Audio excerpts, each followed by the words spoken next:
Students, we were doing the topic the factors affecting the social and economic relations. So, changes in agricultural technology and land use in turn, it had an effects on the social and economic tie between the lords and the vassals. So you can see expansion in agriculture. It was accompanied by the growth in three related areas here. One is the population, trade, and town. So, with the improvement in technology and the land use, there was an immediate increase in the amount of food or the availabilities. It doubled.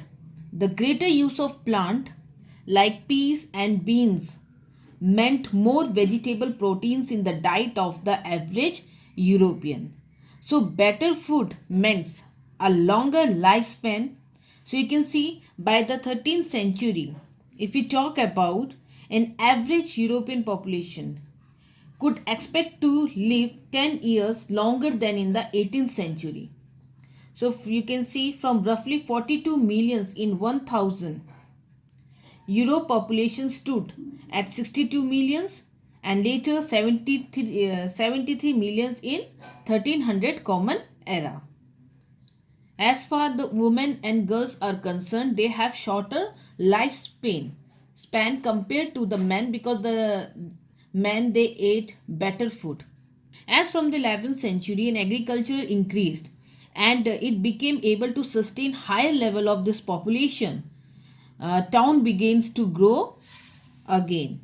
Now peasant who had surplus grain, okay, they sell needed a place where they could set up a selling centers. They need a place where they could sell and buy the goods. Here, when the peasant they had surplus grain, grain to sell. They needed a place where they could set up a selling centers and where they could buy tools and clothes.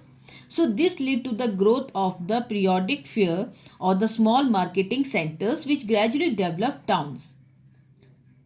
Like features here, you can see a square, a town square, a large open area in the center of a town, a church, a road, a merchant built shops and homes and office for those who govern the town could meet. And in other place towns, you can that grew around the large castles, citadels, bishop estate or large church. So in town, instead of service, people paid a tax to the lord who owned the land on which the town stood. Town offered the prospects of paid work and freedom from the lord controls. Okay, for young people, you can see from peasant families. Many serf, okay, carving to be free, ran away and hid in the town. If a serf could stay for 1 year or 1 day without his lord discovering him, he would become a free man. So many people in the town were free peasants or escaped serf, free peasant and escaped serf. So they provided unskilled labor. And you can see shopkeepers and merchants were there in the town. They were numerous, but later they need for individual with specialized skills here, the bankers and the lawyers. So the bigger town had the population about 30,000. They could be said to have formed a fourth order. So each craft or industry was organized into a guild. It was organized into a guild and it is an association of craftsmen or merchant, you can see, which control the quality of the product, its price and its sale. So the guild hall here was a feature of every town. It was a building of ceremonial functions here.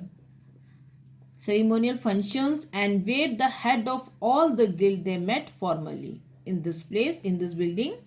Even the guard, he patrolled the town hall and the musicians. The musicians were called to feast and in civic processions. And you can see hotel, it looked after the travelers. So by the 11th centuries, you can see new trade routes. It was with West Asia. Okay, with West Asia were developed. Scandinavians merchants. They belong to the Scandinavians. They belong to the group of Northern Europe countries, including the It may be include Denmark, Norway, Sweden. Okay, they were sailing south from the North Sea to exchange furs and hunting hogs for cloth. Even the English trader they came to sell tin. So in France, by the 12th century, commerce and craft began to grow. Earlier, the craftsmen used to travel from manor to manor. Now they found it easier to settle in one place. Okay, and you can see where good could be produced and traded for food. As the number of this town grew and trade continued to expand, so you can see a new class here, merchant became rich and powerful, and now they are rivaled the power of the nobility. Cathedral towns. Okay, so here you can see one of the way that rich merchant they spent their money was by making donation to the churches. And when we talk about this from the 12th century, you can see large churches that we call cathedral were built in France. So these belongs to the monasteries, but different group of people they contributed to their constructions with their own labor. Here you can see material and money. So here you can see the contribution of the different group of people to build the big churches, okay, or the cathedral towns. Here they give the labor, materials or money. So cathedral was built of stone and took many years to complete. As they were, you can see, being built, the area around the cathedral became more populated. And when they were completed, it became the center of pilgrimage. Thus the small towns it developed around this cathedral. So these cathedrals were designed so that the priest could voice be heard clearly within the hall where large number of people they gathered. And you can see the singing and so that the singing by this monk could soon sound beautiful, and the chiming bell could people to pray could be heard over a great distance. So you can see the stained glass that is used. It means that it is used to form decorative or pictorial design, setting the pieces in a lead framework like a mosaic. So it was used in windows. So during the day, the sunlight would make them radiant from people inside the cathedral, and after the sunset, the light of the candle would make them visible to people outside. So this stained glass window, it was narrated with the stories in the Bible through pictures which you can say illiterate people could read. So here we read about the fourth order, the town. So now we talk about the crisis of the 14th century.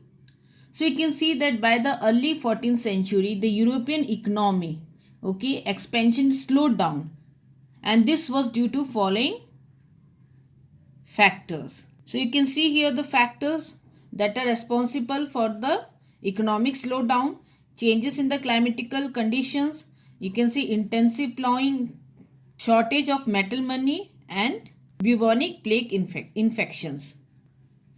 So during the end of the 13th century, you can see in the northern Europe, for the last 300 years, warm summer had given way to bitterly cold winter. So season for growing crops were reduced by cold month, and it difficult to grow crop on ground scale. And you can see storm and oceanic floodings destroyed many farms, which resulted in less income in taxes for the government. So you can see the opportunities that offered by a favorable climatic conditions before the 13th century had led to the large scale, you can see, reclamations here, cultivation of the wasteland, as far as the land of forest and pastures were converted into agricultural land. But when we talk about the soil, it was exhausted with intensive agriculture despite the practice of the three-field rotation of crops. So it happened because of the lack of proper soil conservation. And numbers of cattle was also reduced due to the short of pastures. So you can see the production decline due to the climatic climatical changes, and then you can see climatical changes and intensive plowing. Even the trade, it was hit by a severe shortage of metal money. Okay, this trade was hit by severe shortage of metal money because of a shortfall in the output of the silver mines in Austria and Serbia. So this forced the government to reduce the silver content of the currency and to mix it with the cheaper metals. And money become the mode of payment in place of services and exchanges of good. So as trade expanded in the 13th and the 14th century, you can see the ships, they were carrying good from distant countries. They had started arriving in Europe ports. Along with ships came rats carrying deadly bubonic plague, which is known as the Black Death in the history. Okay, as a result, Western Europe was greatly affected by this infection between 1347 and 1350. So this epidemic, it killed 20% of the people of the whole of Europe. At some places, number of death was 40% of the populations. So at trade centers, you can see the cities were the hardest hit by the epidemics. The plague affected the infant, the young and the elderly. So many other minor episodes took place in the 1360 and 1370s. As a result, you can see the population, it reduced from 73 million to 43 million. So now we see the consequences. So this catastrophe or this epidemic, it combined with the economic crisis and it caused immense social disturbances. One, we talk about depopulation, okay, or you can see substantial reduction in populations. It resulted in a major shortage of the labor. Then you can see serious imbalances were created between the agriculture and manufacture because there was not enough people to engage in both equally. So when we talk the prices of agricultural good, it dropped as there were fewer people to buy. And if we talk about the wage rate increased because the demand for labor, particularly agricultural labor, it rose in England. So the surviving laborers, they demand twice as their earlier wages. So students, here we did two important topic. One is the fourth order, the traders and the towns, and then we talk about the crisis of the 14th century.